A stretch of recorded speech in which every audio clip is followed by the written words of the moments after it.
Hoy en día hay algo que en lo que es la odontología, uno de los aspectos de la odontología que está cada vez tomando mayor fuerza por la demanda de este tipo de tratamientos, pues estamos hablando de los veneers o de las carillas de porcelana.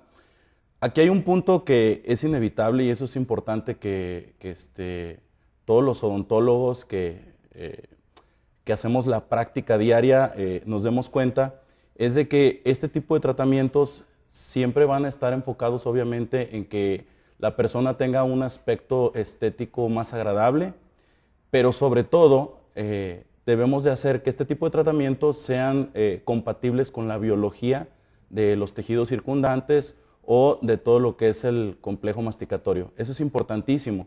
Entonces, yo lo que veo últimamente y cada vez se va a ver más es este auge, como digo, en donde cada vez más personas en el mundo están requiriendo este tipo de tratamientos.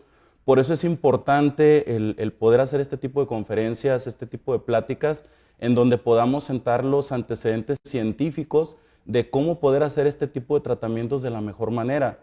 Em, yo sé que siempre hay un conflicto en el tema de lo que es el gremio odontológico a través de estos tratamientos, porque en muchas ocasiones se manifiesta de que pueden ser sobretratamientos, que puede haber, o sea, yo veo que hay como dos sectores de odontólogos muy marcado, en donde hay odontólogos que dicen no a este tipo de tratamientos y hay odontólogos que dicen sí.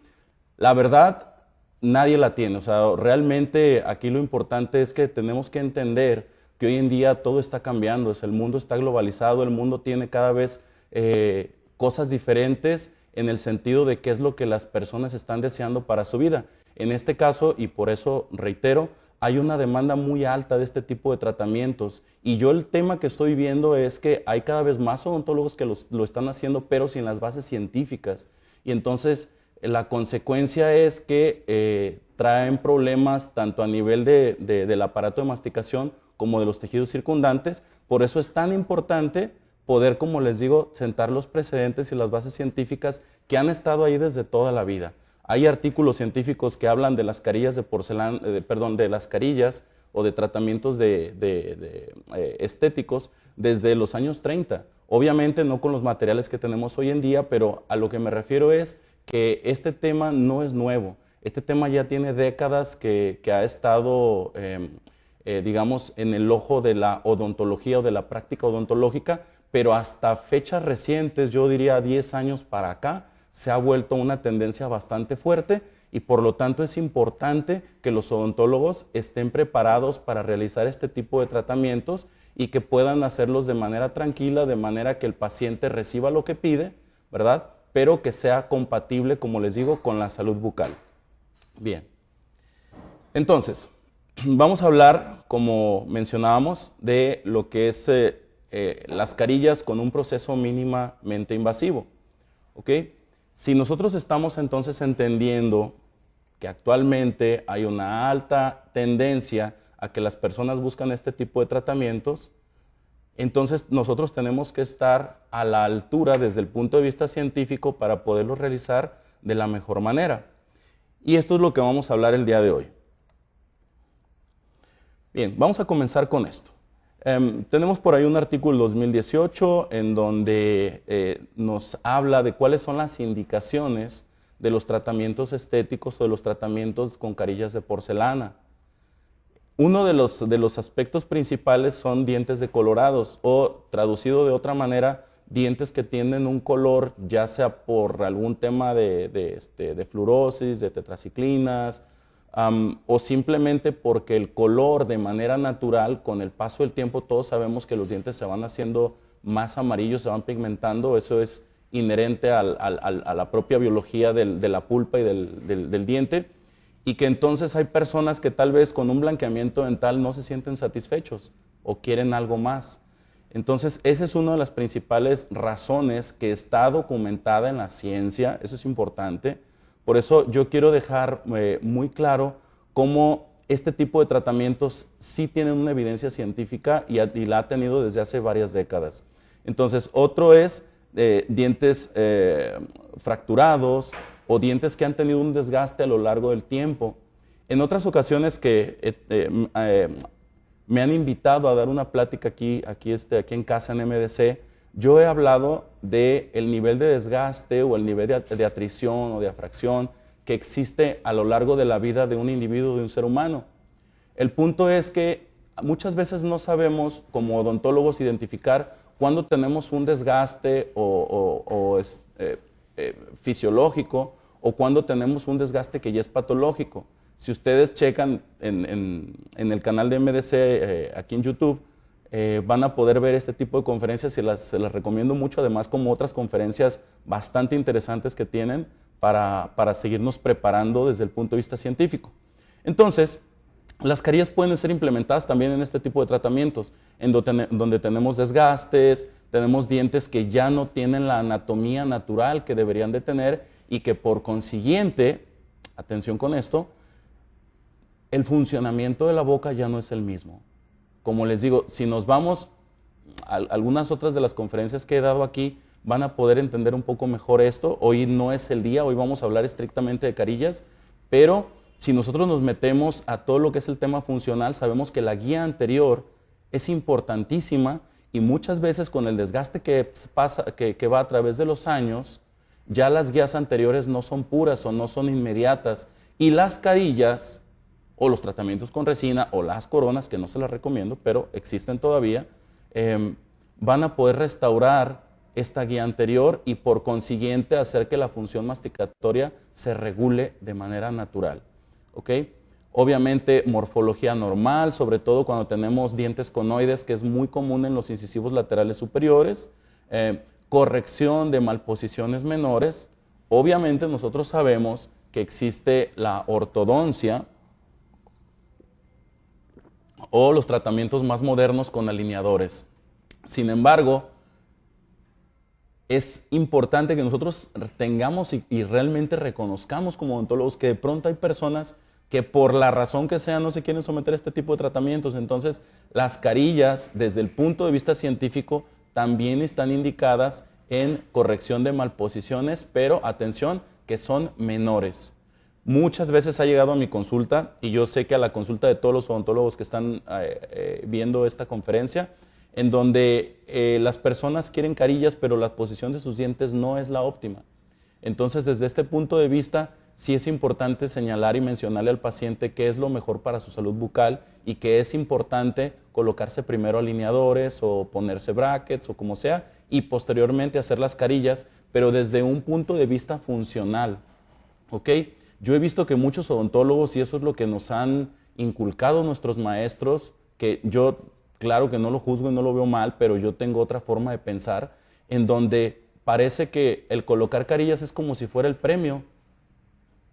O sea, me refiero a que dicen, no, yo no voy a colocar carillas hasta que todo esté perfectamente así alineado y hasta que ya prácticamente el paciente sea lo último que se le va a hacer de procedimiento en la boca. De nuevo, como si fuera un premio. Las carillas de porcelana no es un premio que el paciente deba recibir porque se porta bien desde el punto de vista odontológico. Claro que no. Las carillas de porcelana es un tratamiento, así como hay muchos otros que se pueden hacer y por lo tanto es importante que nosotros sepamos que no es un premio.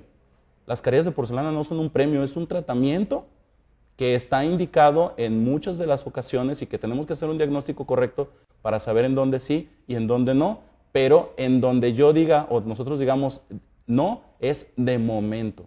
¿A qué me refiero de momento? Primero hay que meter alineadores, primero hay que meter ortodoncia, primero hay que retirar caries, bla, bla, bla, bla, bla. Y posteriormente, cuando ya las condiciones estén dadas, se pueden poner carillas. Pero no es un premio.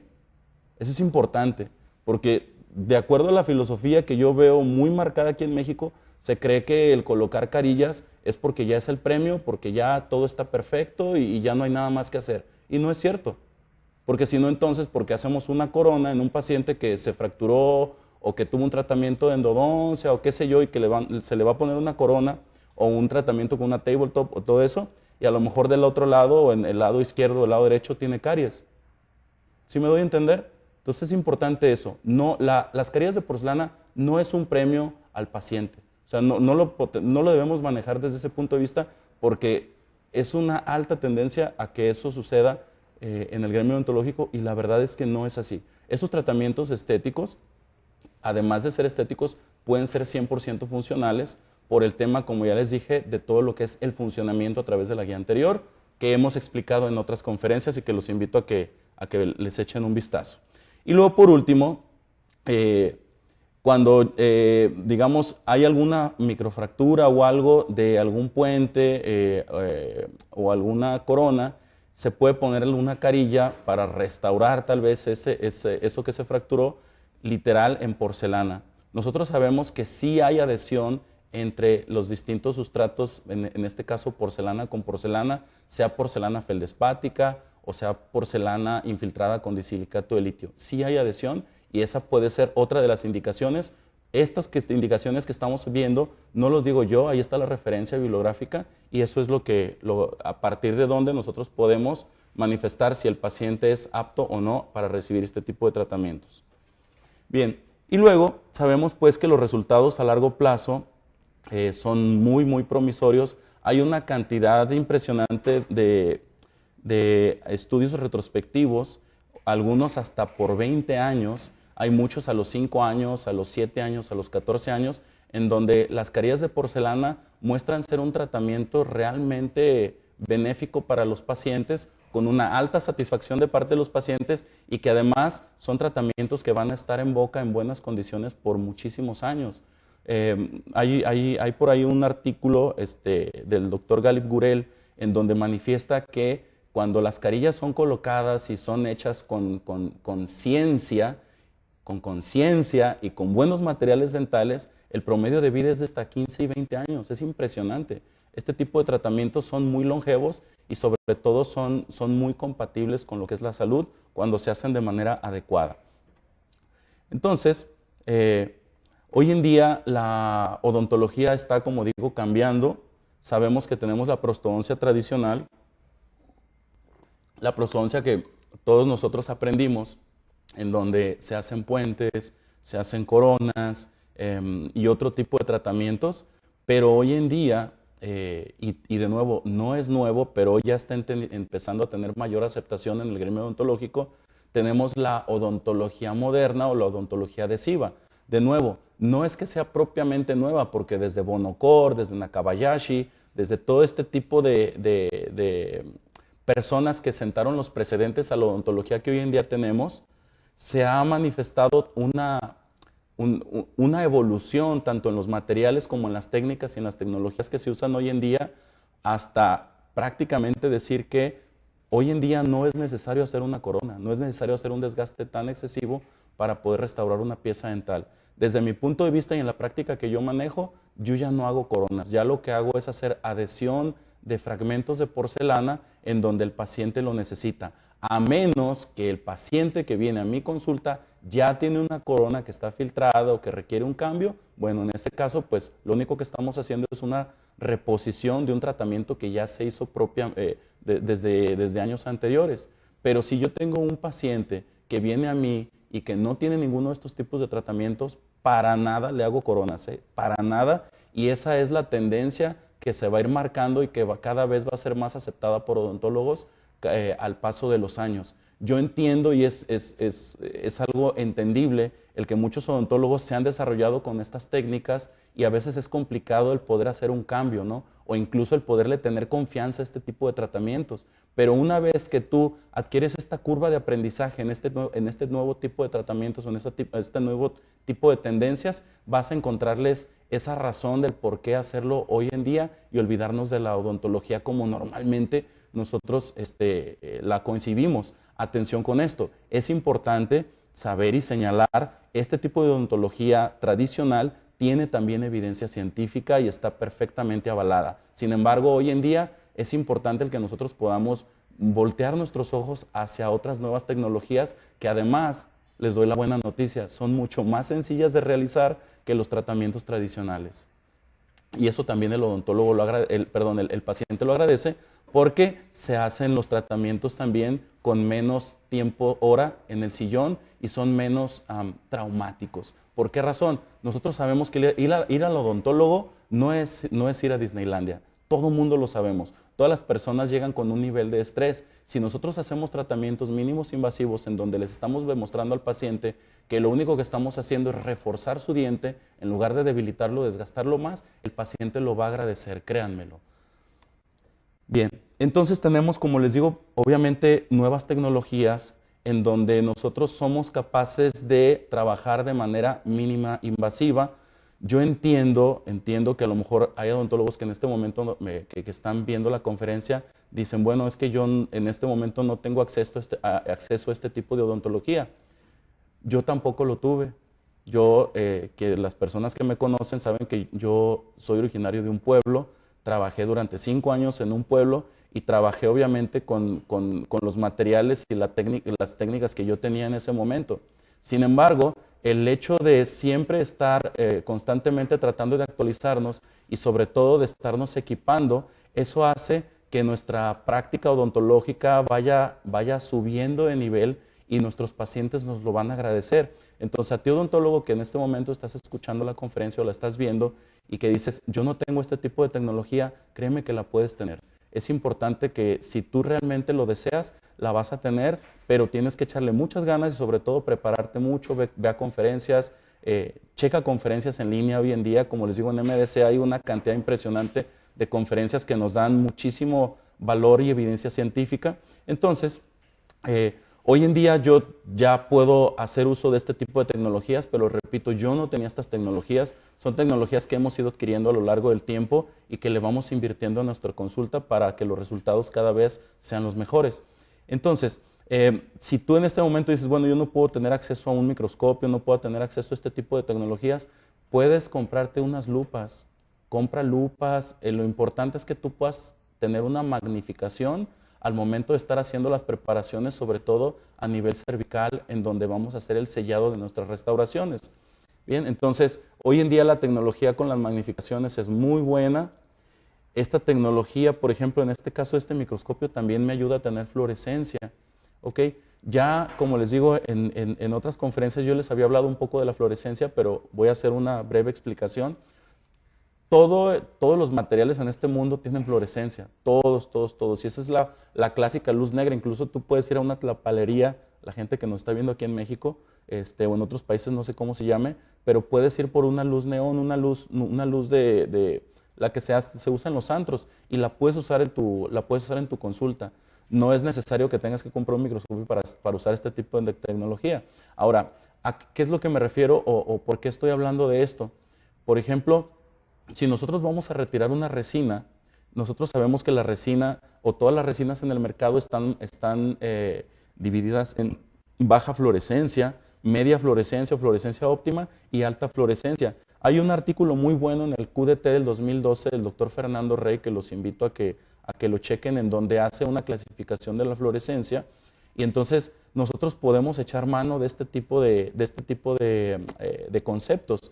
En este caso, por ejemplo, yo lo que estoy haciendo es retirando unas carillas sobrecontorneadas, unas carillas que no están compatibles con lo que es la biología de los tejidos circundantes. Se alcanza a ver un poquito ahí la inflamación. Entonces, al momento de yo estar usando la fluorescencia, me puedo dar cuenta en dónde es diente natural, porque la fluorescencia es diferente, ¿verdad? Y dónde sigue siendo resina. ¿Para qué es importante usar esto? Porque a lo largo de esta plática ustedes van a ir comprendiendo que lo más importante que tenemos los odontólogos y de lo cual podemos echar mano en la naturaleza es de la unión dentina-esmalte. La unión dentina-esmalte tiene millones de años de evolución y nosotros con nuestra pieza de mano la deshacemos en cuestión de 1 minuto. Eso no es correcto, eso no se vale, no hay necesidad de hacer eso.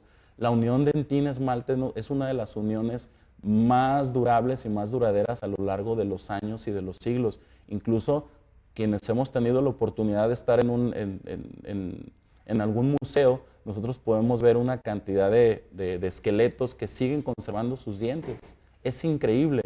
Entonces, a lo que me refiero es que es importantísimo que nosotros cuidemos el esmalte del diente. Importantísimo. No debemos como no tener este conocimiento en el cual llegamos con nuestra pieza de mano, con nuestra fresa y como si fuera nada, rebanamos el diente y nos eliminamos esta unión que tiene años y años de evolución y que además es nuestra mejor amiga para los tratamientos adhesivos modernos. Y por último, también hay nuevas tecnologías hoy en día, como lo que es el uso del láser, que también nosotros tenemos a bien el tenerlo. De nuevo, el láser yo tengo tal vez un año que lo adquirí, son equipos que tienen un costo elevado, es real, pero la verdad es que nos hacen trabajar con mayor precisión. En este caso, por ejemplo, las tecnologías láser que tenemos hoy en día, lo que hacen es identificar las partículas de agua. Por ejemplo, una persona que viene a mi consulta que tiene carillas de porcelana que tal vez no le gustaron o están sobrecontorneadas o como sea, a través del láser lo que hacemos es desvanecer o deshacer el cemento con el que están pegadas y entonces poder rescatarlas casi íntegras, y lo más importante es que no dañamos el esmalte del diente. Atención con esto que voy a decir. He tenido muchos casos que yo he rehecho de tratamientos previos, ya sea porque los tratamientos con carillas no están adecuados a lo que es la biología de los tejidos periodontales, o porque el odontólogo les puso el color que el odontólogo quiso, no el que el paciente quiso. Importantísimo esto. Muchas veces es lo que yo decía al principio, estas filosofías que se están contrapunteando entre las carillas o los tratamientos estéticos con colores muy blancos o colores naturales, eso, doctores, tiene que ser decisión del paciente, eso no tiene que ser decisión del odontólogo, porque créanme que no es uno ni dos casos los que yo he rehecho porque el paciente se le colocó un color que quiso el odontólogo, no el que quiso el paciente. Y muchas veces incluso los pacientes me han dicho, doctor, es que yo le dije que las quería más blancas y el odontólogo me dijo que no, que este es el color que me iba a poner. ¿Y saben qué va a pasar con esos pacientes? No van a volver a su consulta. El color no tiene nada que ver con la ciencia, doctores. El color no tiene nada que ver con la ciencia. Yo puedo tener carillas que sean A3.5, según yo en mi mente, pensando en que voy a hacer algo natural, pero no tienen los criterios biológicos para que puedan ser compatibles, y entonces voy a tener un tratamiento que sí, será un color muy natural, demasiado natural diría yo, pero no va a ser compatible con la salud. En cambio, yo puedo tener un color el más blanco que ustedes se imaginen, pero que tiene esta parte científica que es bien entendida, y que van a ser tratamientos que el paciente va a estar satisfecho y que va a ser compatible 100% con los tejidos circundantes o con el aparato de masticación. Entonces, este tipo de tecnologías, como les digo, se usan hoy en día, están ahí, no las he tenido yo toda la vida, eso es una realidad, pero me he esforzado junto con mi equipo de trabajo para ir haciendo este tipo de nuevos proyectos, este tipo de inversiones. ¿Para qué? Para poder hacer tratamientos mínimo invasivos. ¿Por qué razón?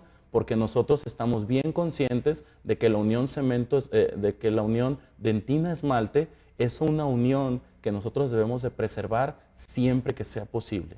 O como dicen algunos odontólogos que hoy en día están de moda y que me gusta mucho su filosofía, ser lo suficientemente invasivos. Porque sabemos que estos materiales restauradores requieren de un espacio, ¿verdad? Entonces tenemos que crear ese espacio, pero sin caer en la exageración.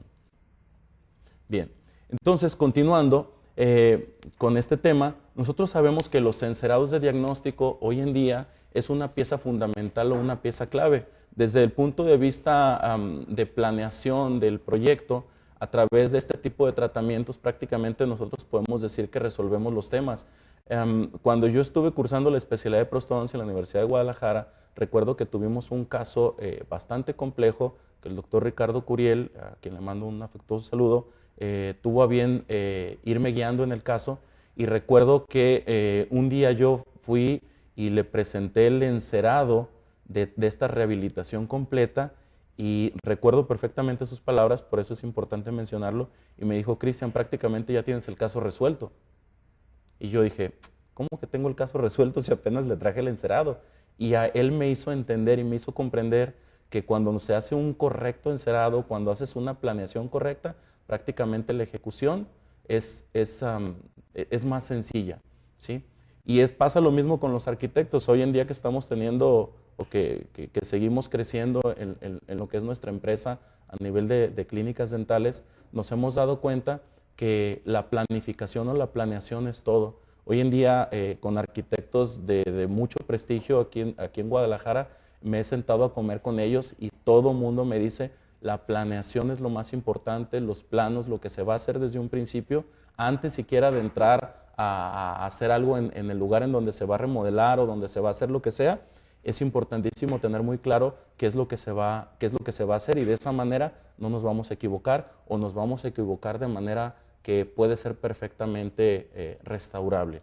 Entonces, en este sentido, el encerado es importantísimo para nosotros poder hacer un tratamiento que sea adecuado y esto no solamente es desde el punto de vista odontológico, también es desde el punto de vista de otro tipo de procedimientos o otro tipo de profesiones. Siempre la planificación va a ser lo ideal. En este caso, el encerado es importantísimo.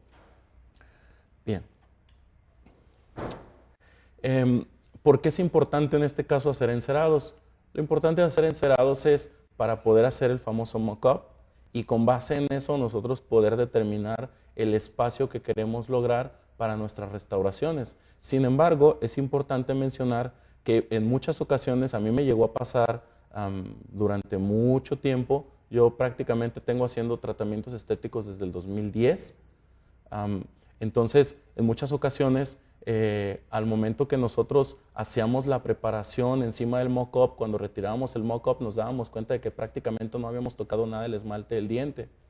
Es importante aquí mencionar que en muchas ocasiones, aun cuando en el mock-up no se tocó prácticamente nada el diente porque el volumen del encerado fue tal que las fresas calibradas no alcanzaron a tocar el esmalte, aún así de todos modos tenemos que hacer una ligera preparación de la superficie del esmalte.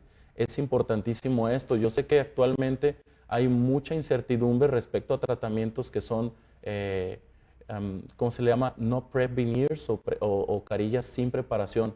Para ser honestos, y esto lo dicen todos los grandes científicos, odontólogos científicos en el mundo de la odontología estética, es complicadísimo encontrarnos un caso en el que no tengamos que preparar al menos un poco el esmalte del diente. Esa es la realidad. La gran mayoría, el 90-95% de las veces, sí tenemos que tocar el diente, tenemos que hacer una ligera regularización de la superficie del esmalte. Entonces el mock-up, pues eso es a lo que nos ayuda. Todo mundo, si en algún momento hemos hecho o si estamos actualmente haciendo este tipo de tratamientos, nos vamos a dar cuenta que a través del encerado, nosotros lo que tratamos de hacer es de darle volumen al diente con la intención de ser mínimo invasivos. Pero hay dientes que de manera anatómica, de manera natural, sobre todo personas que tienen biotipo fino, ¿ok? Recordemos, el biotipo es la manera en la que se clasifica la encía, si es biotipo fino o biotipo grueso. Muchas veces, y esto también está documentado en la ciencia, que las personas que tienden a tener biotipo fino normalmente también tienden a tener dientes un poco más voluminosos a nivel cervical. ¿Por qué razón es esto? Porque el bolo alimenticio al momento que nosotros estamos masticando debe de tener una trayectoria. Si estos dientes, cuando tenemos un biotipo fino, a nivel cervical es más plano el diente, estamos hablando de manera natural, no estamos hablando de carillas. El bolo alimenticio se va a impactar contra los tejidos periodontales. Esto es evolución, esto es la naturaleza. Esto no es inventado por el ser humano. Esto es algo que está dentro de la naturaleza, que los artículos científicos nos lo manifiestan y que entonces si nosotros nos dedicamos a hacer este tipo de tratamientos y estamos pensando en una persona que tiene biotipo fino, que estamos viendo que la anatomía natural del diente, sobre todo a nivel cervical, está un poco más voluminosa, imaginen que todavía nosotros venimos y le agregamos cera. Entonces ya vamos a estarnos yendo a otro extremo que son los famosos sobrecontornos. Por eso es importantísimo el tener este conocimiento, el leer, tenemos una cantidad impresionante de artículos científicos que nos pueden ayudar a hacer nuestra práctica cada día mejor. Continuando con este tema, es importante aquí en este caso un artículo que ya había citado yo en otras conferencias que me parece muy importante del doctor Daniel Edenhoff en el 2019, es un artículo, la verdad es que es reciente, en donde hace una comparativa del nivel de desgaste que se tiene que hacer para cualquiera de los enfoques protésicos que se están mencionando en este momento. Observen esto, para coronas, ¿okay?, sea anteriores o posteriores, se está desgastando aproximadamente el 72% del diente. Eso, desde mi punto de vista, y discúlpenme, pero para mí eso es un crimen, actualmente con la odontología que tenemos hoy en día. Entiendo, como les dije, que hay odontólogos que han hecho esta práctica por muchos años y es difícil el poder cambiar el chip, se entiende perfectamente y no es cuestión de marcar un juicio hacia ello, pero sí es importante y yo con esto quiero meter como esa duda, ¿no? Meter esa parte de esa espinita de decir, ok, quiero voltear un poco hacia las nuevas tecnologías. ¿Para qué? Para bien de nuestros pacientes. Como dicen en Estados Unidos, el test de la hija, the daughter test. Si yo este tratamiento me lo hago, me lo voy a hacer en mi boca o se lo puedo hacer a mi hija, entonces quiere decir que estoy tranquilo y que lo puedo hacer también con mis pacientes. Entonces, yo pregunto, ¿están dispuestos ustedes, odontólogos, a sacrificar el 72% de la estructura de su diente para poner una corona? No creo que lo quieran hacer. Esa es la realidad. Esa es la realidad. Entonces, está bien, si seguimos con estas técnicas, no hay ningún problema, pero sí tratar en la medida de lo posible de empezar a abrirnos un poquito más o de tal vez empezar a hacer un casito o algo para que le adquieran esa confianza a este tipo de tratamientos adhesivos pues más modernos, entrecomillado modernos. ¿Ok? Entonces, para las carillas oclusales con extensión proximal, para las onlays, perdón, hay un 32%, para las carillas un 30% o carillas extendidas, en donde también vamos a entrar a zonas proximales, y un 7% para las carillas parciales. Estos son datos, como les digo, sacados de un artículo del doctor Daniel Edenholf, y me parece importante para poner en contraste o en contexto las nuevas tendencias contra las tendencias tradicionales. Y luego, otra cosa importante, ¿verdad? Porque muchas veces hemos leído una cantidad de artículos en donde manifiestan en el que hay un ciclo, le llaman el ciclo de la muerte, ¿ok? A nivel odontológico. ¿A qué se refiere el ciclo de la muerte? A que cada vez se van haciendo tratamientos más y más y más extensos hasta que prácticamente se pierde el diente, ¿cierto? Lo hemos visto, lo hemos escuchado en alguna conferencia, incluso como les digo hay artículos que lo manifiestan. ¿Cómo sería este ciclo de la muerte? Imaginemos un paciente que inicia con una caries oclusal o una caries proximal. Se quita la caries, muchas veces se usan fresas que son muy grandes, en donde prácticamente se hace un orificio o una preparación exagerada, muchas veces con falta de refrigeración, en donde la temperatura de la pulpa se eleva, y quiero decirles también que hay artículos que manifiestan, sobre todo artículos en endodoncia, que si tú elevas 5 grados la temperatura de la pulpa, va a haber una pulpitis irreversible. Entonces, por eso es importante, esto podría entrar dentro del ciclo de la muerte, en donde se hace un tratamiento restaurador con una caries que apenas era incipiente. Si se usan malos materiales, si se hace una mala práctica, al tiempo se va a tener que restaurar esa pieza, no sé, imaginemos a los 3 años, a los 5 años, y como no estamos usando fluorescencia, cada vez que estamos quitando esa resina, vamos a ir más y más y más profundo hasta necesitar un tratamiento endodóntico. Después del tratamiento endodóntico hay muchos artículos que han manifestado, sobre todo los artículos de los años 70 y 80, en donde nos manifiestan que una vez que se hace un tratamiento endodóntico se tenía por fuerza que hacer una corona, y muchas ocasiones se hace de esa manera, se hacen coronas. Luego, si la corona no está bien sellada o si no tiene los estándares de calidad elevados, va a haber una filtración. El problema con las coronas es que la filtración no se ve. También los artículos de prostodoncia fija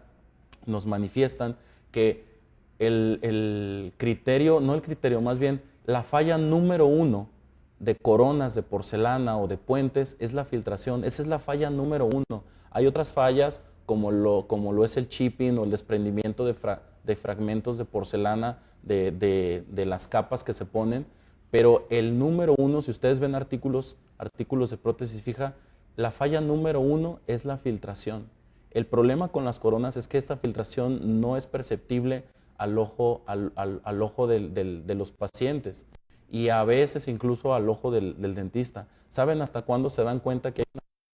Hasta cuando ya por dentro tenemos todo un tema de que ya prácticamente el muñón ya no sirve, muchas veces hay que hacer un tratamiento de endodoncia, hay que meter postes yo me encuentro muchísimos postes metálicos, sobre todo postes anatómicos, que de nuevo no es que estén mal, bien implementados se pueden hacer y pueden tener un buen promedio de vida. Sin embargo, cuando este tipo de tratamientos se realizan, también busquen artículos científicos. Normalmente estas fallas ya son catastróficas. Cuando un tratamiento de estas características falla, normalmente las fallas son catastróficas. ¿Qué significa que sea una falla catastrófica? Que ya no hay manera de restaurar el diente. Y a eso se le llama el ciclo de la muerte. Entonces, si nosotros vemos estos artículos, también continuando con Daniel Edenhoff, dice, el rango de complicaciones endodónticas después de 20 años con tratamientos mínimos invasivos es del 2.51. O sea, realmente, si nosotros estamos comenzando con este tipo de tratamientos a nuestros pacientes que son relativamente jóvenes, pues nos vamos a dar cuenta de que el diente siempre se va a mantener vital. Entonces, otra razón más para voltear a ver este tipo de procedimientos, este tipo de tratamientos. Yo lo que estoy haciendo a través de esta conferencia es darles esta evidencia científica para que no le tengan miedo a estos tratamientos, para que realmente los volteen a ver y puedan iniciar una curva de aprendizaje. Ok. Y luego, de nuevo, seguimos con Daniel Edenhoff. En el artículo dice, chequen esto, pongan mucha atención, a pesar de la reputación de las carillas, que solo son estéticas, de nuevo, a pesar de la reputación de que las carillas solamente son estéticas, hoy en día se han vuelto una alternativa de tratamiento seria. ¿Ok? Importantísimo. ¿Por qué razón? Porque yo no comprendo, no logro comprender por qué todavía hay un gran sector del gremio odontológico que cree que las carillas, como les decía en un principio, son un premio para los pacientes. O cómo piensan que las carillas de porcelana solamente son tratamientos estéticos. Para nada. También estos tratamientos pueden ser funcionales y pueden ayudar a que la persona tenga un correcto funcionamiento de su aparato de masticación. Entonces, vean, o sea, está escrito en los artículos científicos, por eso es importante que empecemos a cambiar el chip en todos estos odontólogos que tienen estas ideas. ¿Okay? Si nosotros nos metemos ya a lo que es el tema de cuál es el nivel de preparación que se debe hacer para las carillas, sabemos que desde los primeros artículos que se hablaba ya de las carillas, sea con otros materiales que normalmente eran polímeros, eran resinas acrílicas. De hecho, en Hollywood es donde también se empezaron a usar este tipo de procedimientos para películas, en donde querían mejorar el aspecto de los actores. Y ha habido una evolución. Claro que también ha habido una evolución en los tipos de preparaciones para las carillas. ¿A qué me refiero? Que las preparaciones que se manifiestan en los artículos más de hace unas décadas eran preparaciones muy invasivas, en donde prácticamente al pensar en hacer coronas contra preparación de carillas, en donde prácticamente se acababan todo el esmalte del diente y sellaban las carillas en dentina o se cementaban prácticamente en una superficie dentinaria. Obviamente, si lo comparábamos contra las coronas, pues era ideal, era correcto, porque estábamos desgastando menos los dientes. Sin embargo, con estas nuevas tecnologías, sobre todo con el disilicato de litio, hoy en día hay técnicos dentales que son tan hábiles que te pueden hacer una línea de terminación hasta de 1/10, 2/10 de milímetro. Está increíble. 1/10, 2/10 de milímetro en la línea de terminación es prácticamente la llave maestra para nosotros no crear sobrecontornos a nivel cervical. Es la llave. Y seguir estando en el esmalte del diente. Vamos a ir desmenuzando esto, no se preocupen.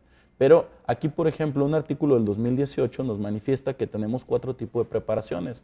La que estamos viendo ahí, que es la A, que es preparación en ventana, en donde no se llega hasta el borde incisal. Yo honestamente no sabría en qué tipo de casos hacer este tipo de tratamientos. No lo veo necesario.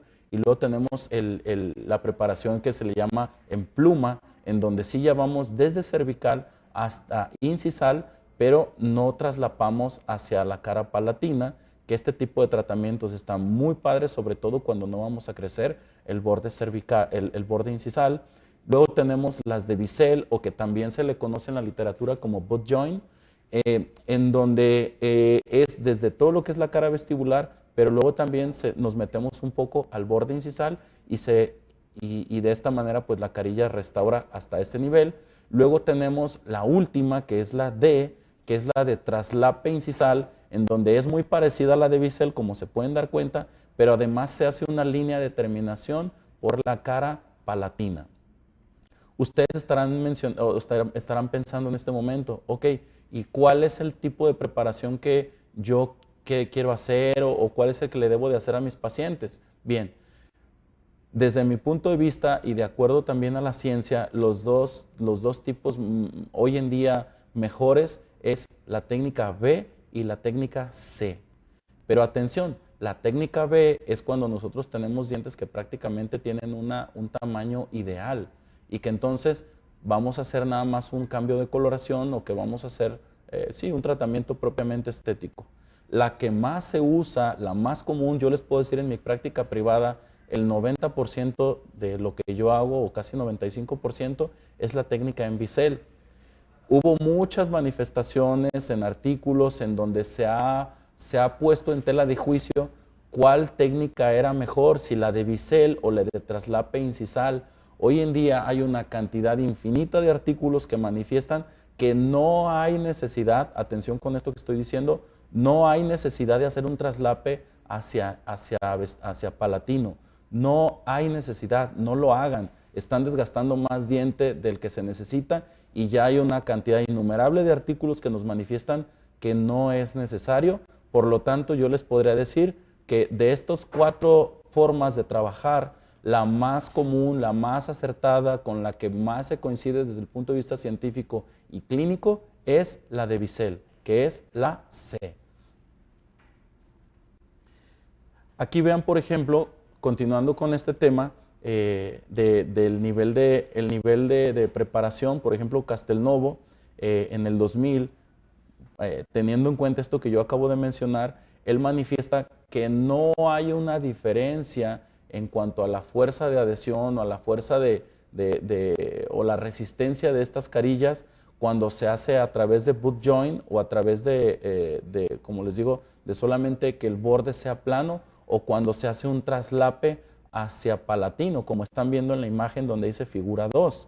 ¿Ok? E incluso manifiesta Castelnuovo que si nosotros hacemos la técnica número D, que es la de traslape hacia palatino, la carilla solamente tiene un eje de inserción que es en sentido vertical, como ustedes lo están viendo en la imagen B en este momento.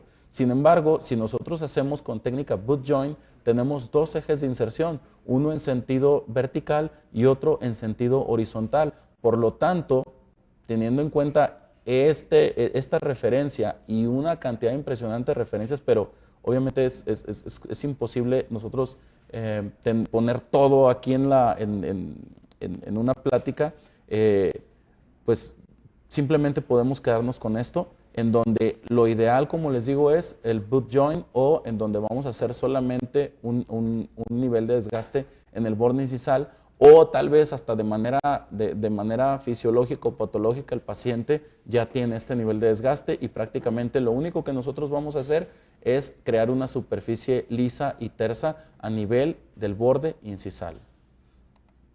Ok. Luego, se dice también en artículos, por ejemplo en el 2019, en que el tratamiento de carillas, vean esto qué interesante, es el segundo tratamiento más solicitado en Estados Unidos. El segundo tratamiento más solicitado por los pacientes. Obviamente tienen una estética las carillas excelente y hay una alta satisfacción de los pacientes a través de estos tratamientos.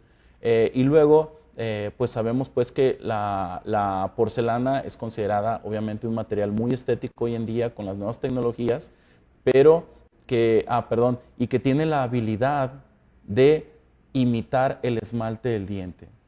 O sea, el material odontológico que tenemos hoy en día más parecido al esmalte del diente es la porcelana. Y hay también una serie de artículos que manifiestan que cuando nosotros tenemos un desgaste del borde incisal o de la cara vestibular de los dientes, incluso Pascal Magné manifiesta muchísimo eso,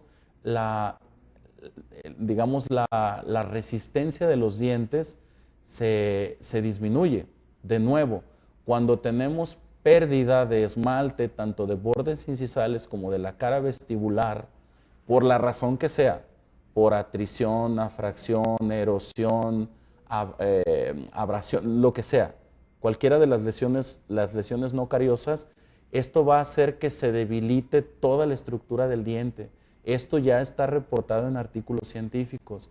Entonces, si nosotros venimos con un blindaje en la parte vestibular de porcelana que estamos adhiriendo al esmalte que ha sido desgastado a lo largo del tiempo, lo que vamos a hacer, no lo digo yo, lo dicen los artículos científicos, es reforzar la estructura del diente. ¿Por qué razón? Ya lo dije. El material más parecido que tenemos hoy en día en la odontología al esmalte es la porcelana. No es la resina, es la porcelana, lo más parecido al esmalte. Y hay otros artículos que a mí me encantaría tener 3, 4, 5 horas para poder desmenuzar todo esto, en donde hacen una comparativa del nivel de resistencia entre carillas de resina y carillas de porcelana, y obviamente las carillas de resina no abonan al reforzamiento de la estructura del diente. Sin embargo, las carillas de porcelana sí elevan la resistencia natural de la estructura del diente. Importantísimo decirlo esto, para que entonces empecemos a cambiar nuestra forma de ver y empezar a pensar como de una manera diferente, y que no estemos en nuestra mente pensando que las carillas de porcelana son solamente estéticas y que es un premio para los pacientes. No es un premio para los pacientes, hay evidencia científica que lo respalda. Bien, y luego continuando, pues con más evidencia científica, más respaldo científico, vamos a ver un caso clínico, no se preocupen, vamos a ver también algo que no tiene que ver estrictamente con el tema de la ciencia, sino que vamos a ver un caso con un material nuevo muy padre que se llama Rosetta de la casa Haas.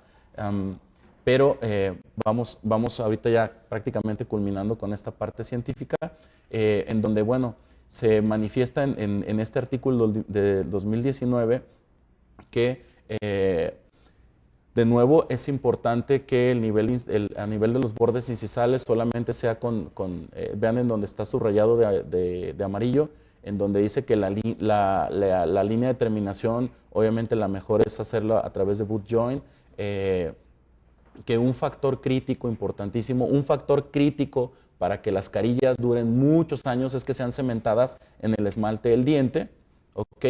Y luego, por último, ahí vean lo último que está ahí subrayado, dice, las carillas de las carillas de resina tienden a fallar mucho más rápido que las carillas de porcelana. No quiere decir que sean un mal tratamiento las carillas de resina, está correcto, pero desde mi punto de vista, esto sí es a título personal, para mí las carillas de resina es un provisional de largo plazo. Atención, es un provisional de largo plazo, desde mi punto de vista. ¿Ok? Sí puede durarte 5 años, 6 años, tal vez más, sí, pero cuando las quites, ¿cómo le vas a hacer? Vas a usar fresa, ¿cierto? ¿Qué puedes hacer? Ya te acabo de dar un tip, usa fluorescencia. ¿Para qué? Para que seas lo menos invasivo posible. Si nosotros comparamos entonces el nivel de durabilidad de las carillas de porcelana, que ronda sobre los 20 años, también hay una serie muy grande de artículos retrospectivos, que son los que tienen un poco más de peso a nivel científico, en donde manifiestan que las carillas de resina también tienen un nivel de éxito como del 80%, 85% a 5 años. Lo que quiero decir es a largo plazo. Si yo, por ejemplo, a lo largo de 20 años me voy a renovar 2 o 3 veces unas carillas de resina, quiere decir que 2 o 3 veces voy a desgastar el esmalte del diente, ¿cierto? Porque es imposible, y hasta ahorita no hay una tecnología en el mundo que te haga que quites solamente la carilla y la resina y que dejes el esmalte intacto. Si eso fuese posible, estaría maravilloso. pero eso no es posible y no creo que sea posible en muchos años. Entonces, si no estás usando fluorescencia y quitas carillas de resina, casi te garantizo que te vas a acabar el esmalte del diente. Casi te lo garantizo. Entonces, si nosotros vemos a lo largo de 20 años, que es el promedio de vida de las carillas de porcelana, quiere decir que con carillas de resina nos vamos a tener que estar cambiando el set cada 5 años al menos, cada 7 años. Alguien podría decir, ok, si se me fractura un pedacito de resina, a lo mejor nada más le voy a agregar, no se puede ya. Hay también muchos protocolos que se han tratado de implementar haciendo abrasión con partículas de sílica, metiendo silano, usando adhesivos con 10 MDP, en donde tratan de hacer agregados de resina a una resina que ya tiene años colocada en boca. Ya no se puede, no es lo mismo, no va a durar. Esa es la realidad. Entonces tienes que quitar toda la resina del diente y volver a poner una nueva si quieres estar tranquilo. Entonces imagínate cada vez que hagas eso, te vas a acabar el esmalte del diente. Alguien ahorita puede decir, ok, ¿y con las carillas de porcelana qué? Tenemos tecnologías láser.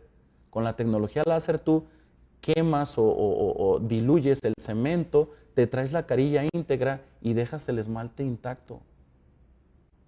Entonces, si tú comparas ambos materiales, yo quiero que pienses de esa manera. No estoy diciendo que sean malas, para mí son provisionales de largo plazo, por la forma en la que yo tengo de pensar, que creo que tengo la evidencia científica para manifestarlo. Bien. Vean esto también interesante que yo les había platicado. Observen esto que dice este artículo del 2018. El nivel de adhesión entre la carilla de porcelana y el esmalte del diente es de aproximadamente 63 megapascales. El nivel de adhesión entre la resina o las carillas de resina y el esmalte del diente es de 31 megapascales. ¿Qué quiero decir con esto? Que el nivel de adhesión que tenemos a través de la porcelana y el esmalte es mayor, casi el doble, que de resina contra porcelana. Aparte, las resinas sabemos que su grado de conversión al momento que nosotros las estamos fotopolimerizando es del 60%. Quiere decir que hay un 40% de enlaces que no se fotopolimerizó. Hay estudios que, por ejemplo, hay unas técnicas que es precalentar las resinas, que también están muy padres esas técnicas, en donde te ayuda a aumentar un poco más el grado de conversión de las resinas, pero no es demasiado, son 3, 4, 5% más. No es demasiado. ¿Qué es lo que sucede con estos enlaces? Pues a lo largo del tiempo esos enlaces se cierran. Por esa razón, incluso también hay muchos artículos que hoy en día manifiestan que si tú vas a hacer una reconstrucción de un muñón y vas a usar odontología estética, que no pase más de 7 días para que tú cementes o adhieras esa restauración cerámica a ese núcleo que tú hiciste con resina. ¿Por qué razón? Porque en ese momento todavía este otro 40% de enlaces que no se fotopolimerizó es donde tú vas a poder hacer los enlaces con la nueva cerámica o a través del cemento que vas a utilizar. Eso está manifestado en los artículos. Si tú dices, hago mi reconstrucción de mi muñón o de lo que sea, mando al laboratorio, ya duró 15 días, 3 semanas, un mes, ya no vas a tener los niveles de adhesión óptimos. Por eso es importante leer, por eso es importante que veas este tipo de conferencias para que puedas optimizar tu práctica. Entonces vean lo que dicen los artículos. Es casi el doble de la porcelana contra la resina. Y luego, vean lo que dice, y aquí al último, dice restaurar los dientes con carillas de porcelana, perdón, aquí un poquito arriba, dice que reganan la fuerza que tenían de manera original, os restauran la fuerza que tenían desde un principio. Lo dicen los artículos. Cambien su forma de pensar. Venga, sí se puede. Entonces, bueno, ya sigue ahí con lo que ya habíamos manifestado, ¿no? Que hay un rango de falla mayor en las carillas de resina que en las carillas de porcelana. Bien, vamos a hablar un poco de lo que es la parte biológica, que es importantísima. Esta es una parte que obviamente los periodoncistas son expertos. Se habla de todo este tema del espesor biológico, que hoy en día incluso ya tiene ahorita otro nombre, ya se le bautizó con otro nombre, pero la mayoría de los odontólogos lo conocen como espesor biológico, que fue manifestado desde Gargiulo, Wentz y Orban, que fueron los primeros que introdujeron todo este tema a la ciencia odontológica. Quiero que vean el dibujo A, ¿ok? Este dibujo que está a su lado izquierdo, en donde estamos viendo la cara vestibular de un diente como si hubiésemos hecho un corte transversal, y nosotros podemos ver lo que es el hueso, ¿verdad? Si se alcanzan a ver hasta la parte superior del hueso, se ve la encía, se ve la dentina, y luego lo que está pintado de blanco es lo que sería el esmalte. Entonces,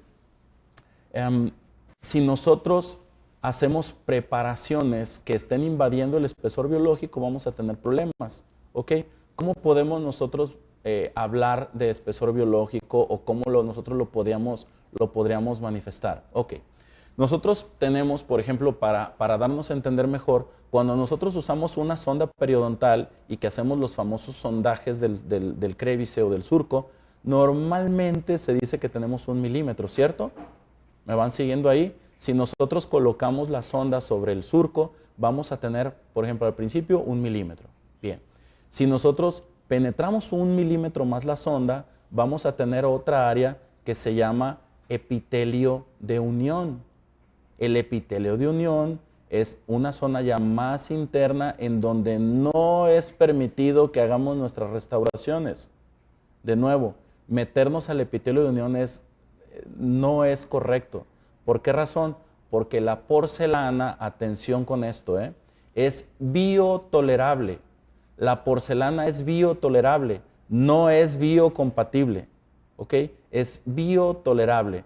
Por lo tanto, tenemos que alejarnos lo más posible del epitelio de unión.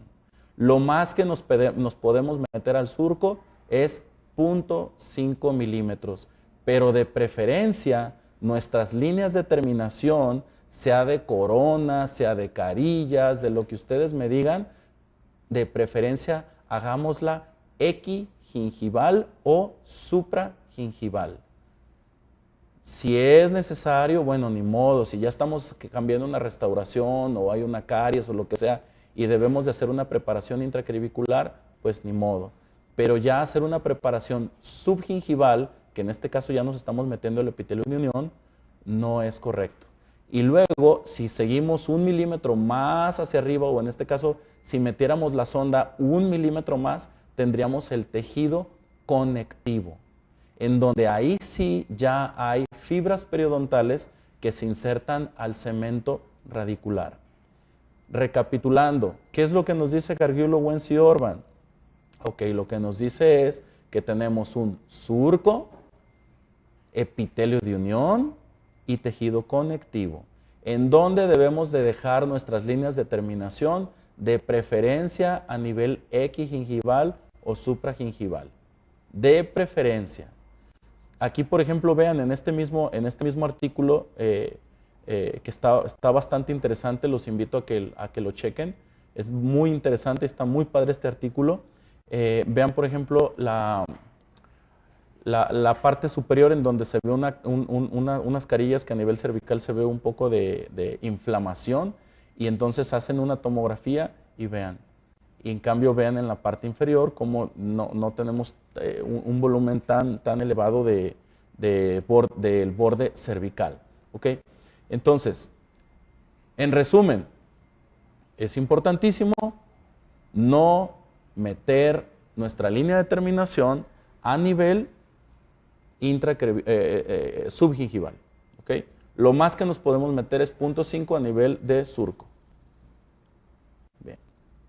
Y bueno, eso tiene que ver con los famosos sobrecontornos. Vean estas imágenes. Ahí, yo por ejemplo todavía no tenía láser, ahí estábamos quitando unas carillas. Ahí todavía no había láser, ¿ok? Por eso la estábamos quitando de manera tradicional. Pero quiero que vean estas imágenes. Chequen eso. Chequen el video del lado izquierdo. ¿Se dieron cuenta? Ahí está, miren, lo estamos ahí manejando con el explorador. ¿Se dan cuenta? Cuando se hizo la preparación de estas carillas, no se respetó todo esto que hablamos anteriormente. Entonces se invadió el espesor biológico, y al invadirse el espesor biológico, vean de nuevo, se está repitiendo el video, al invadir el espesor biológico, obviamente va a haber una inflamación. ¿Por qué? Porque la porcelana no es biocompatible, es biotolerable, igual que la resina. Si la porcelana no es biocompatible, la resina menos. ¿Por qué razón? Porque la porcelana hay manera de poderla pulir, manera de poderla pulir antes de ser cementada. En cambio, la resina es complicadísima pulirla a nivel cervical. Complicadísimo. Bien.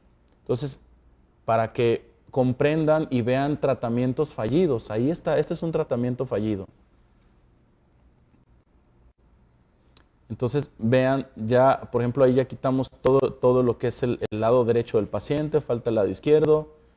Es importantísimo mencionar que cuando se le elimina el factor irritante a la encía, la verdad es que la encía es súper noble y se restaura con mucha facilidad, a menos que haya bolsas periodontales. Ahí ya es otro tema y ya se tiene que hacer otro tipo de procedimientos. Bien, veamos este caso clínico.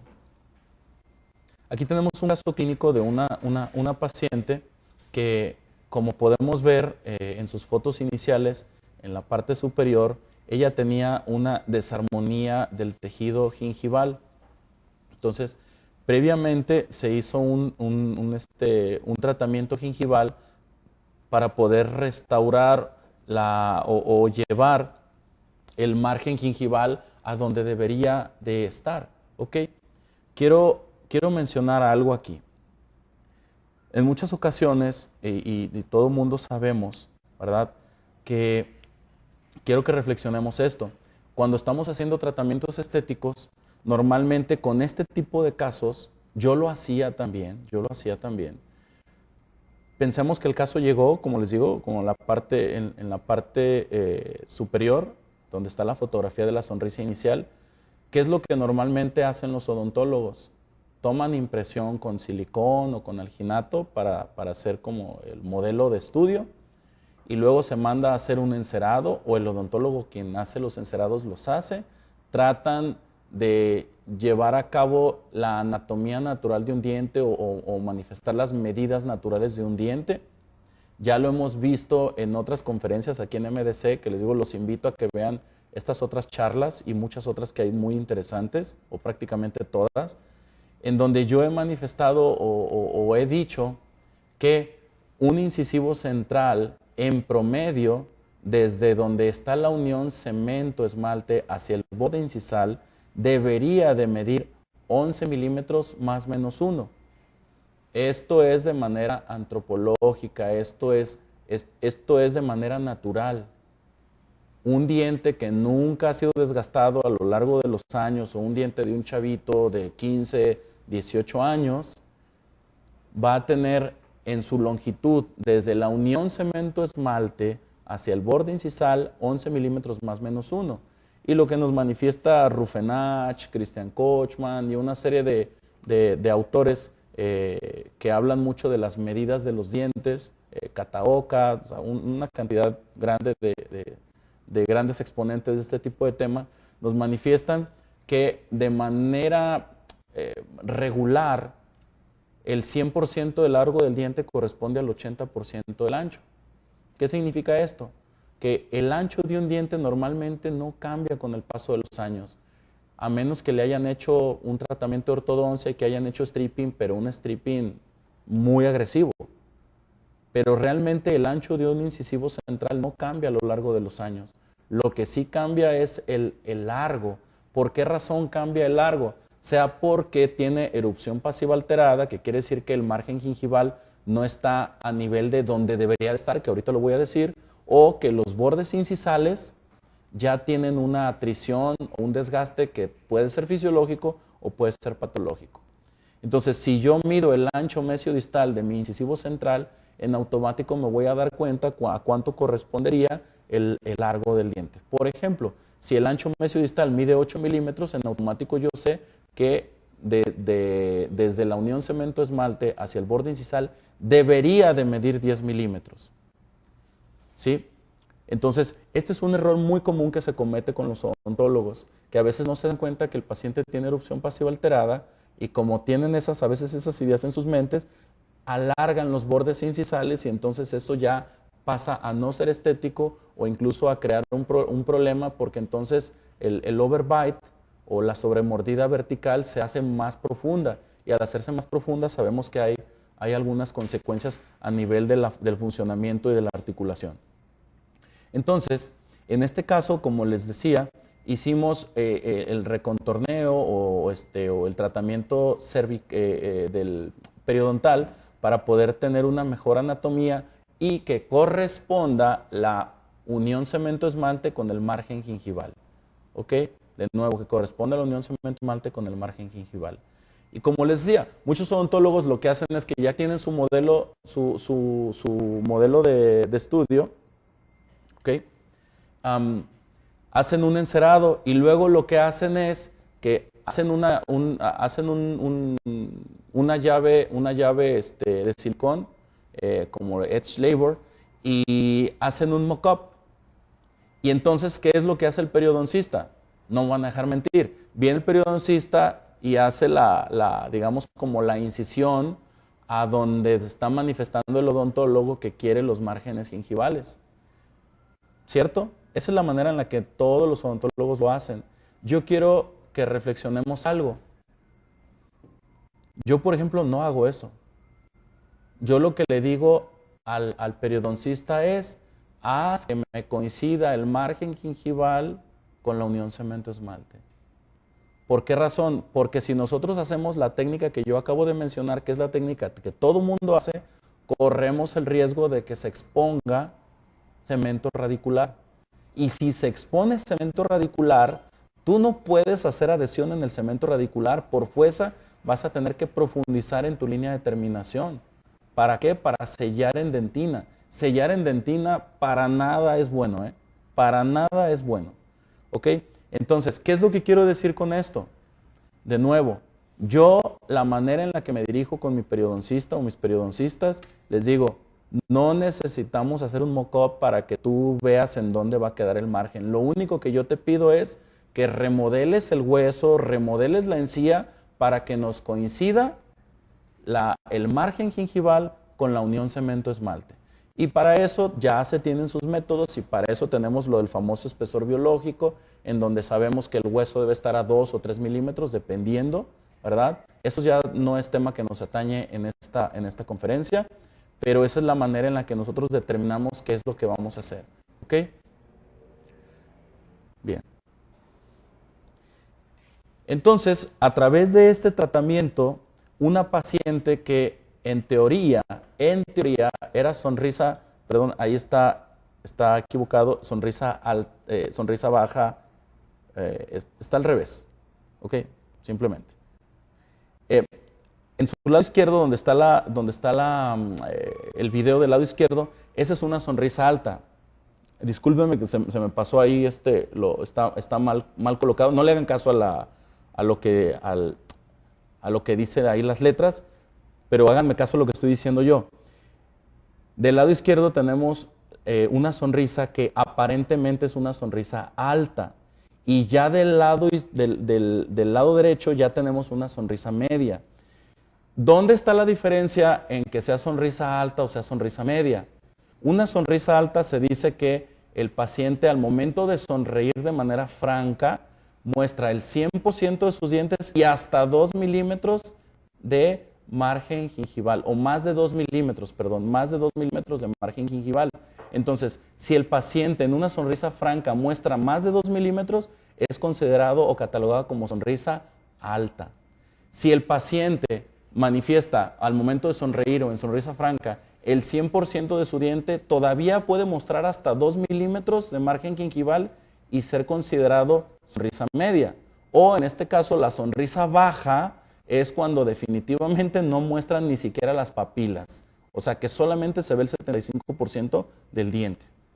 De acuerdo a estudios, de acuerdo a lo que nos manifiesta la estética dental, ha habido artículos en donde la misma fotografía se manipula con Photoshop y una misma fotografía se hace sonrisa media, sonrisa alta o sonrisa baja, y se le va y se les pregunta a personas que no tienen nada que ver con la odontología cuál es la sonrisa que más les agrada. Y la mayoría de las personas, o la media, coincide en que la sonrisa más estética es la sonrisa, ¿cuál? Media, ¿ok? Ni la sonrisa alta ni la sonrisa baja. La sonrisa que es más estética de acuerdo a la población en general es la sonrisa media. Entonces, en este caso, al momento de hacer los recontorneos, logramos que la paciente que aparentemente era sonrisa alta, se convirtió a lo que realmente es, que es sonrisa media. ¿Ok? Entonces, desde ahí ya estamos empezando a ayudar a que la sonrisa se vea diferente.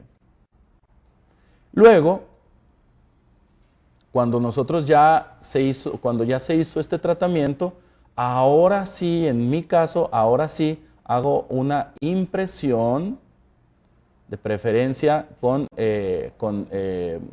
polivinilciloxano, por ejemplo, puede ser Edge. Hago una impresión porque me gusta hacer impresiones con silicón y no con alginato. Porque el silicón, todo mundo sabemos que es más preciso. Y para mí es importantísimo que se pueda hacer una correcta copia a nivel cervical para poder hacer un encerado y que este encerado no esté sobrecontorneado, como lo pueden ver ahí. Esto incluso es lo mismo también para las técnicas de resina inyectada. No lo hagan con alginato, porque el alginato no tiene la precisión que tienen los silicones. Sobre todo, obviamente estamos hablando de silicones por adición, no por condensación.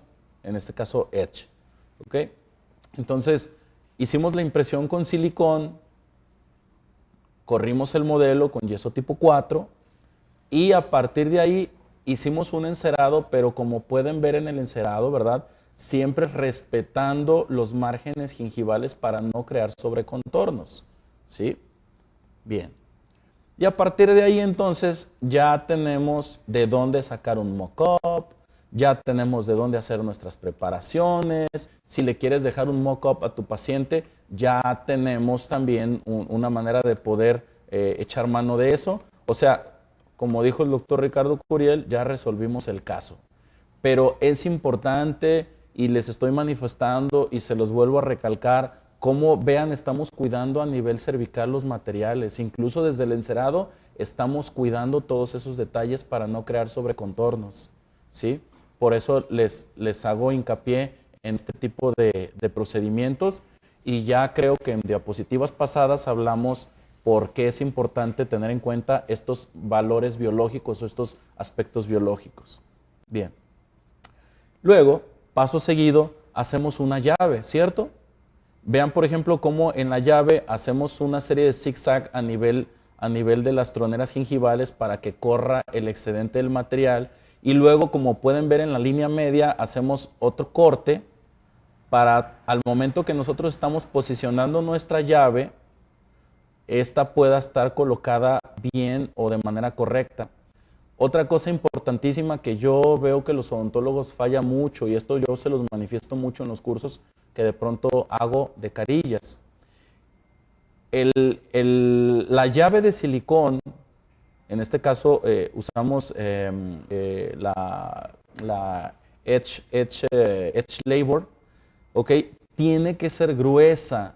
La llave de silicón tiene que ser gruesa. Sabemos que estos materiales que no son para usarse en boca, estos son para usarse en el laboratorio, tienen una dureza Shore muy, muy buena. Pero aunque tengan una dureza Shore elevada, de todos modos debe de ser gruesa esta llave.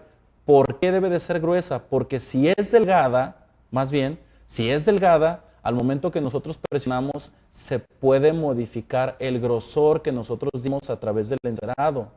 En cambio, si la llave es gruesa, vamos a tener una copia más fiel del encerado que nosotros hicimos. Entonces, toda esta serie de detalles que yo estoy comentando hacen que el procedimiento tenga menor sesgo o menor margen de error.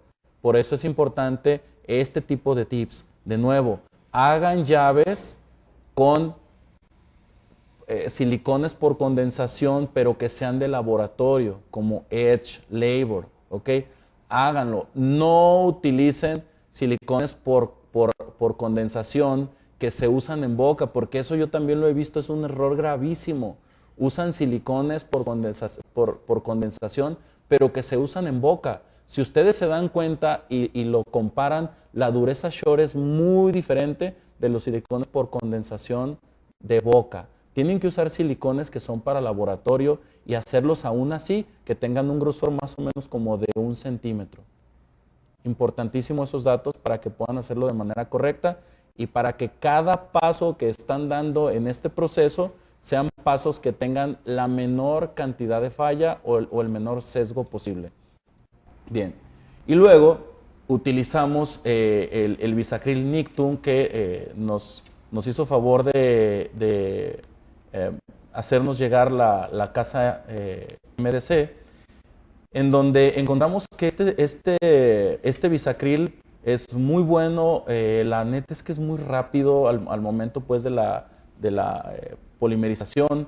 Tiene un acabado muy bonito, o sea, podemos pulirlo de una manera muy padre, nos gustó muchísimo y sobre todo también es muy resistente. La verdad es que nos gustó mucho y bueno, este fue el material que usamos. Como pueden ver aquí en la imagen, tratamos de hacer ahí una imagen un tanto artística en donde podemos ver nuestro modelo, que lo hicimos, o sea, tomamos la impresión con silicón, ¿cierto? Hicimos nuestro encerado, hicimos nuestra llave y tenemos listo para utilizar nuestro Bisacril. Atención, ¿se puede usar acrílico tradicional para hacer los mock-ups? Sí, sí se puede usar. Y también Nictum tiene unos acrílicos también buenísimos y una gama de colores que me gustó mucho. Entonces, se puede hacer de las dos maneras.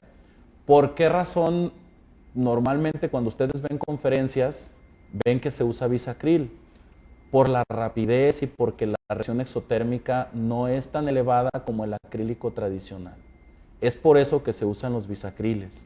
Pero si me preguntan, Doc, no tengo bisacril, ¿puedo usar acrílico? Sí, sí puedes usar acrílico, pero va a ser un poco más complejo. Yo mejor te invito a que hagas una inversión de comprar un bisacril.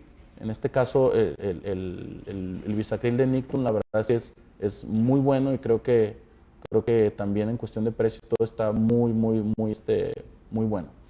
Bien. Entonces, bueno, comenzamos a colocar con nuestra punta mezcladora el Bisacril. Atención con esto que voy a decir. Cuando ustedes estén inyectando el material sobre la llave de silicón, es importante que se vayan hacia o que comiencen a inyectar a partir de las cúspides o de los bordes incisales. ¿Para qué? Para que al momento que se va a hacer el rebase ya en boca, se pueda copiar correctamente estas zonas que normalmente son las que yo veo que más les fallan a los odontólogos.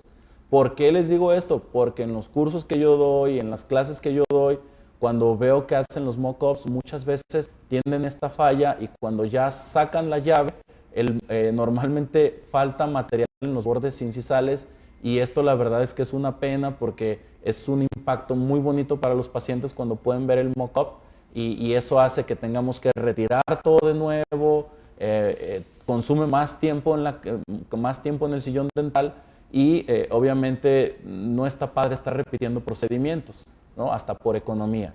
Entonces, el tip que yo les puedo dar es que la punta mezcladora la pongan a nivel de los bordes incisales y a partir de ahí vayan depositando el material de manera constante y firme. Bien. Entonces aquí miren, del lado derecho estamos viendo pues ya como toda la secuencia en donde tenemos ya la fotografía de los dientes, el encerado y luego abajo ya tenemos el mock-up, ¿verdad? Ya posicionado. Bien. Ahí estamos haciendo unos videos justamente para las conferencias. Vean cómo yo estoy colocando un poco de material en mi guante. Esto siempre lo hago para poder ver cómo va la reacción exotérmica y la polimerización. Obviamente tenemos lo que nos marcan los fabricantes de cuánto tenemos que esperar, pero siempre es importante poner un poquito de material ahí como testigo, ¿sí? Bien. Y miren cómo ya lo estamos llevando a todo lo que es la zona donde vamos a trabajar y se va a posicionar. Es importante que desde antes que pongas el material, también otro tip que a lo mejor puede ser un tip que se escucha muy sencillo, pero créanme, hay mucha equivocación en eso, incluso yo me he equivocado. Antes de que pongas la llave, antes de que pongas el material, trata de hacer unos intentos de colocar la llave de manera correcta para que veas cuál es el eje de inserción y que no te gane el material. Tips sencillitos, pero que son los errores que se cometen de manera más común.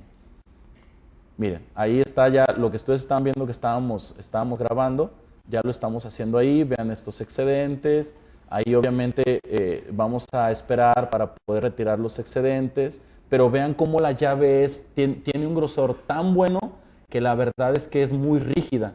Entonces, como la llave es muy rígida, lo que nosotros estamos agregando en las caras vestibulares a través del encerado sí va a ser respetado.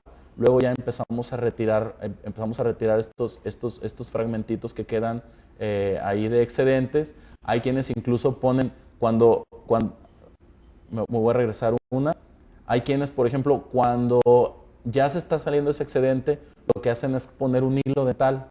Así literal ponen un hilo dental que se entremezcle con ese excedente de material, luego ya simplemente jalan el hilito, como quiera que sea. La verdad es que hay muchas formas, o simplemente quitarlo nada más con las pinzas, ¿ok?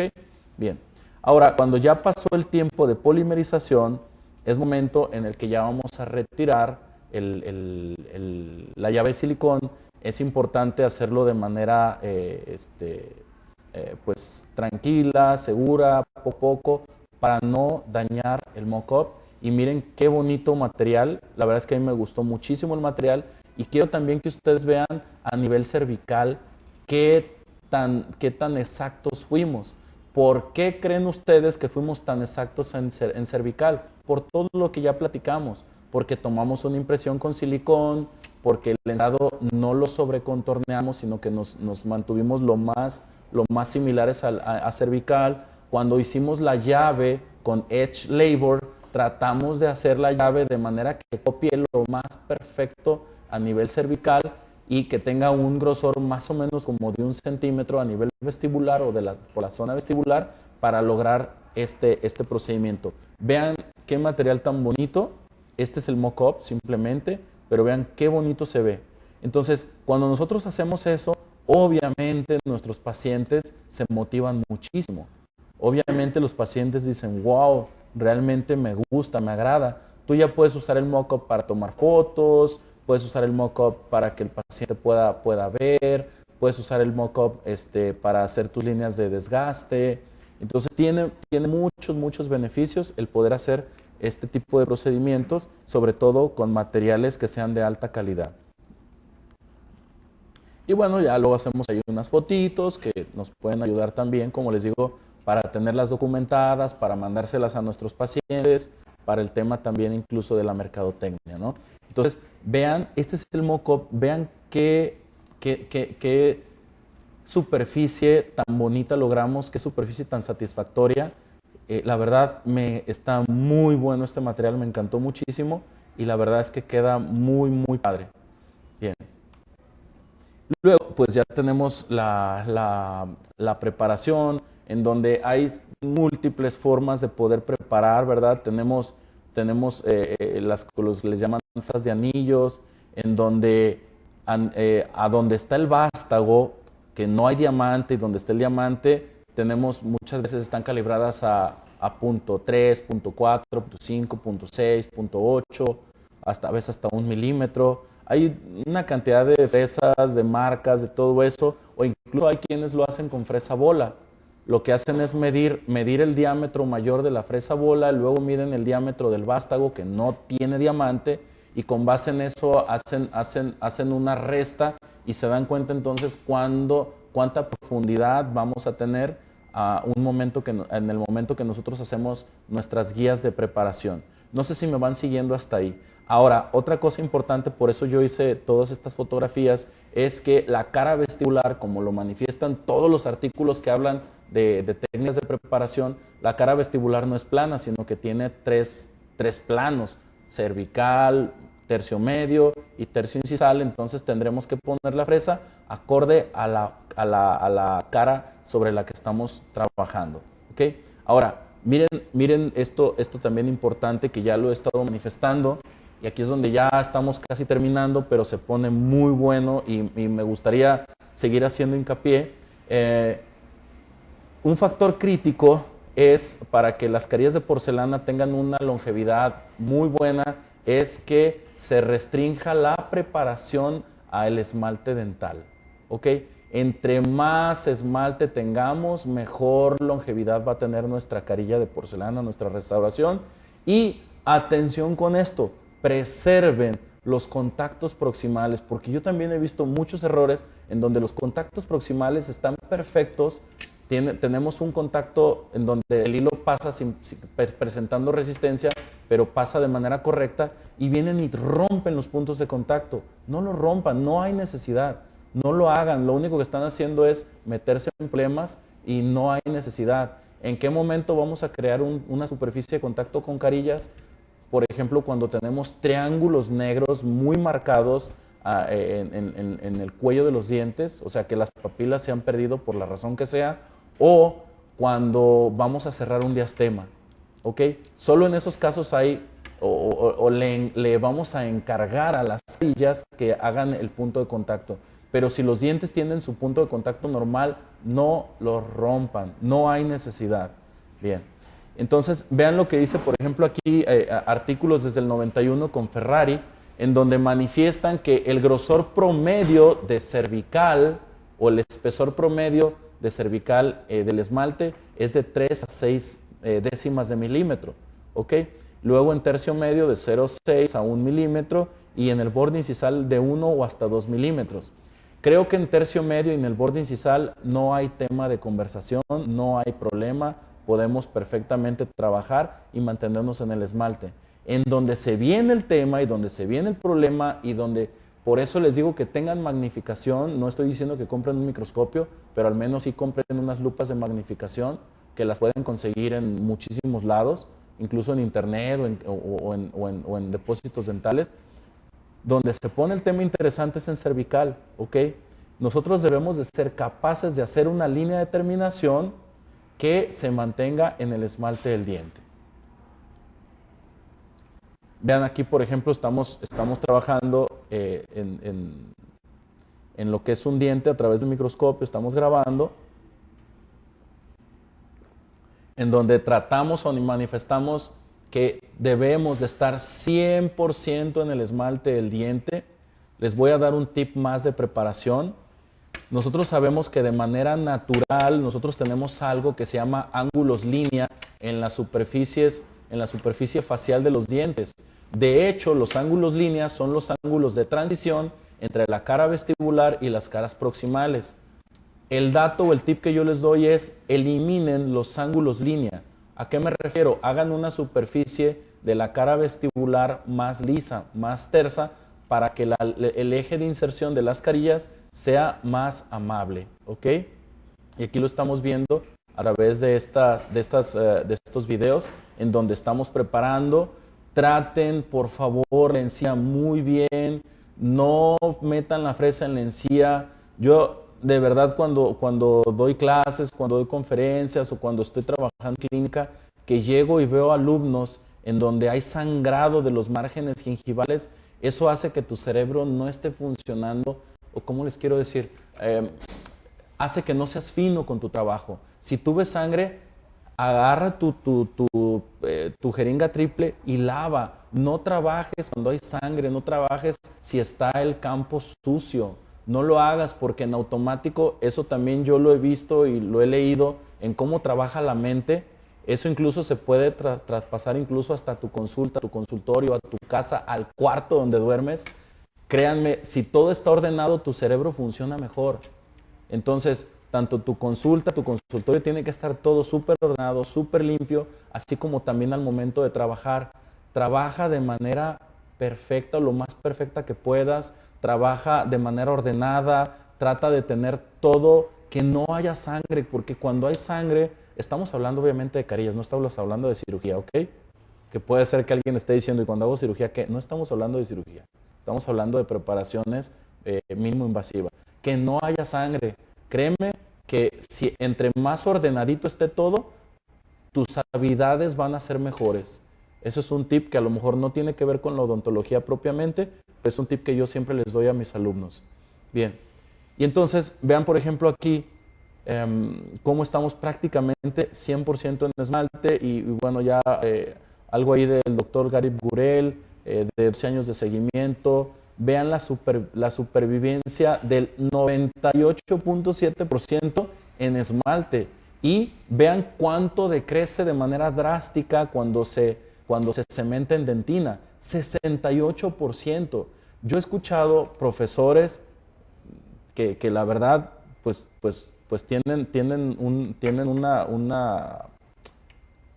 tienen una alta reputación en donde yo mismo he visto y he escuchado que hacen unos desgastes impresionantes y esos desgastes los hacen en aras de decir que no van a sobrecontornear las carillas y por eso desgastan impresionante y prácticamente se van al esmalte.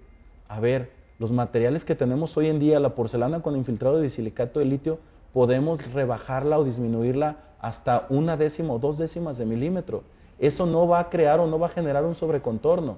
Si nosotros estamos diciendo que la preparación la vamos a confinar a aproximadamente 0.3 de milímetro a nivel cervical para mantenernos en el esmalte, un técnico dental con altas habilidades para poder hacer este tipo de tratamientos te puede hacer una carilla que a nivel cervical tenga las 0.3 de milímetro. Entonces, ¿en dónde está el sobrecontorno? Díganmelo. ¿Dónde está el sobrecontorno? No hay sobrecontorno. Y la manifestación es que los pacientes tienen una encía saludable. Claro, si el paciente no se cepilla, no se lava, no hace lo correcto que tú le estás indicando, bueno, hasta los dientes naturales tienen inflamación. Pero eso es un tema más bien de que tenemos que hacer más hincapié en nuestros pacientes, de hacerlos conscientes de que tengan una higiene adecuada. Pero desde este punto de vista, a como yo lo estoy manifestando, lo que estoy diciendo es, no le tengan miedo a hacer preparaciones mínimas invasivas. Nada más que sí busquen buenos laboratorios para que les puedan hacer un tratamiento que no les genere un sobrecontorno. Y es mentira que tengan que hacer preparaciones tan invasivas. No lo hagan. O a ver, ¿se lo harían ustedes en su boca? Claro que no, ¿verdad? Entonces no lo hagan. No hay necesidad. Las tecnologías hoy en día son diferentes y que no les vengan con el cuento, doctores, de que se van a crear sobrecontornos. Eso no es real. Si nosotros tenemos la ciencia a nuestro lado, eso no va a pasar. Bien. Entonces, aquí lo que empezamos a hacer con nuestras fresas de preparación es hacer los surcos guía de donde estamos profundizando. ¿Sí? Y luego, una vez que nosotros profundizamos, hay quien incluso marca esas líneas con grafito, o hay muchas formas de hacerlo. A mí la verdad me da lo mismo si marco o no las líneas. De todos modos, en el esmalte se alcanzan a notar. Ya retiramos el mock-up, hay quien retira el mock-up con hay infinidad de cosas con las que se pueden retirar. Digo que creo que eso no es un punto interesante. Retírenlo como puedan, pero no lastimen la encía, eso sí, nada más. Y como pueden ver, ya, por ejemplo, en la parte inferior ya tenemos preparado los dientes. Observen, la parte inferior donde tenemos el video inferior, ahí ya están preparados los dientes, ya están preparados, lo repito, ya están preparados. No crean que vamos a desgastar más, es suficiente con eso. No vamos a ir más allá de lo que es el esmalte. Y vean aquí, por ejemplo, ahí está grabado con ácido. Vean, está 100% en esmalte dental. 100% en esmalte dental. Y retomamos los factores críticos que hablan muchísimos artículos. Restringir la preparación al esmalte dental es el punto más importante, ¿ok? Y, por último, preservar los contactos proximales siempre que sea necesario, siempre que sea posible, ¿ok? Y luego, bueno, ya utilizamos roseta de la Casa Haas para fabricar las carillas, ¿verdad? También un material excelente que tiene unas propiedades óptimas muy padres, me gustó mucho también. Y vean, aquí todos estos videos, vean lo que yo estoy manifestando, vean a nivel cervical en el video de la parte superior izquierda, vean lo delgaditas que son las carillas, vean. Y luego acá en los otros videos pues simplemente estamos haciendo una demostración de cómo se mezclan o cómo ya sientan a nivel cervical. Pero de nuevo, vean, se va a repetir ahorita el video, quiero que lo vuelvan a ver, el de la parte superior izquierda. Vean lo delgaditas que son a nivel cervical. Eso es importantísimo porque de esa manera, como les digo, nos vamos a estar tranquilos. Vean, vean, ahí está el video, ya se repitió. Vean lo delgaditas que son. ¿Ustedes creen que eso va a crear sobrecontorno? Claro que no. No va a crear un sobrecontorno para nada. ¿Ok? Ya si ustedes están metiéndose o si nos estamos metiendo intraclavicular o subgingival, pues por más delgaditas que sean va a haber una inflamación. Pero eso no es inherente al nivel en sentido vertical de donde tú estás colocando tu línea de terminación.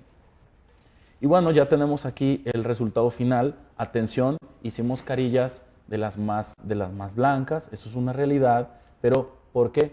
Porque eso es lo que yo hago en mi consulta privada. ¿Ok? Pero de nuevo, el color no tiene absolutamente nada que ver con la ciencia. Yo puedo tener dientes A3, pero que no son compatibles con la biología, o puedo tener carillas súper blancas, pero son compatibles con la biología, y las que van a funcionar mejor y van a durar mejor y sobre todo van a tener más satisfacción de parte del paciente, ¿cuáles creen que sean? Pues obviamente las más blancas. ¿Ok? Eso yo creo que ya es una cuestión de gustos. Bien, con esto ya prácticamente terminamos la presentación.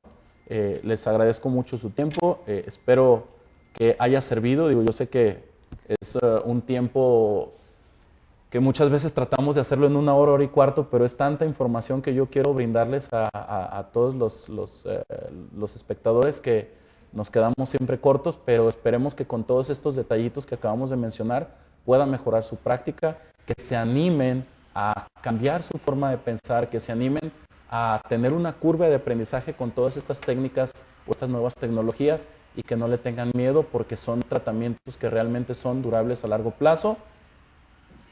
Por favor, cuiden la unión cemento-esmalte, cuídenla, porque la unión cemento-esmalte no hay un material en el mundo dental, por más tecnología que haya, que pueda imitar al menos la mitad de esto. Entonces, cuiden la unión cemento-esmalte, por favor, y esperemos que haya sido del agrado de todos esta presentación.